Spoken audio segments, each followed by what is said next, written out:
In 2004, scientists built the quietest room on Earth. It absorbs 99.99% of all sound. No echo, no hum, nothing. The record for how long anyone has survived alone inside it is 45 minutes. After that, people start hallucinating. And the strangest part isn't the room, it's what it reveals about you. Because your brain was never designed to handle silence, not real silence. And what happens when it finally gets some is far stranger than you think. Most people assume silence is peaceful. We chase it. We pay for noise-canceling headphones. We dream of quiet vacations, away from traffic and notifications. We assume that if we could just get away from all the noise, our minds would finally settle. But that's not quite right. Silence isn't the absence of stimulation, it's the absence of information. And for a brain built over 200,000 years to constantly scan its environment for threats, an absence of information doesn't feel like peace. It feels like blindness. The room is called an anechoic chamber, built by Orfield Laboratories in Minneapolis. The walls, ceiling, and floor are lined with fiberglass acoustic wedges precisely angled to absorb sound waves instead of reflecting them. Most rooms you've ever been in have an echo even if you can't consciously hear it. Sound bounces off the walls, and your brain uses that bounce to unconsciously map the space around you. In this room, there is no bounce. Sound leaves your mouth and simply dies, absorbed instantly into the walls. Visitors describe it as disorienting almost immediately. Without an echo, your brain can't tell how big the room is. It can't tell how far away the walls are. Some people report feeling like the room is expanding infinitely around them. Others feel like it's collapsing inward, crushing them. The sensation is so intense that most visitors are asked to sit down because standing without auditory feedback makes people lose their balance and fall. In 2013, GQ magazine sent a journalist to attempt a personal record inside the chamber. He lasted just over 40 minutes before requesting to leave, later describing the experience as like being buried alive, except the grave is made of silence instead of dirt. And here's what's fascinating. Once external sound disappears completely, your brain doesn't go quiet along with it. It gets louder. Audiologists have a name for this. The auditory system begins to amplify itself, turning up its own internal gain to compensate for the missing input. In a normal environment, this amplification is drowned out by ambient noise. But in the chamber, with nothing left to mask it, people begin to hear the actual mechanical sounds of their own body, their heartbeat, the blood moving through vessels in their ears, their joints shifting, even their own nervous system firing, described by some as a high-pitched ringing that was always there, just never audible before. This isn't a hallucination in the traditional sense, it's your own biology, finally unmasked. In fact, researcher Stephen Orfield, who designed the chamber, noted that after just a few minutes, most visitors can hear their own stomach digesting food from across the room. He calls it the loudest quiet you'll ever experience. Some visitors even report hearing a faint whooshing sound with every heartbeat, which turns out to be blood pressure waves pulsing through the tiny capillaries inside the ear canal itself,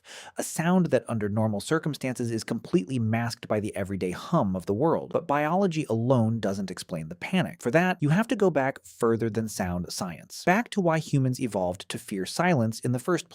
In the wild, silence was never neutral. A forest full of birdsong and insect noise meant the environment was calm, monitored, and safe. But when that noise suddenly stopped all at once, it meant something had disturbed it. A predator moving through the underbrush. Something large, something dangerous. Sudden silence has been a warning sign for every walking creature for millions of years, humans included. Wildlife researchers call this phenomenon the silent forest effect. When experienced trackers move through dense terrain, they don't listen for danger. They listen for the absence of normal sound because that absence arrives faster than any visual warning ever could. Neuroscientists studying the anechoic chamber believe this ancient wiring is exactly what triggers the panic response. Your amygdala, the same alarm system responsible for fight or flight, doesn't distinguish between there is no noise because it's a lab and there is no noise because something is stalking me. Both register as the same category of threat, an unexplained absence of expected information. This isn't just theoretical. In 1997, psychologists at the University of Pittsburgh ran a study asking participants to sit alone in a plain, quiet room for just 15 minutes with absolutely nothing to do, no phone, no book, no external stimulation. A significant number of participants found the experience so unbearable that, when given the option, they chose to give themselves mild electric shocks rather than sit with their own thoughts in silence. Not because the shocks were pleasant, because doing something, anything, felt better than doing nothing in the quiet. The researchers concluded that most people would rather feel a jolt of physical pain than confront an unstructured, silent mind. This single finding reframes almost everything about modern life. The constant background noise, the podcasts playing during chores, the television left on in empty rooms. It isn't just entertainment. It might be active avoidance of a state our brains are wired to interpret as dangerous. So the room isn't actually torturing you with silence. It's exposing an alarm system that was built into you long before rooms, buildings,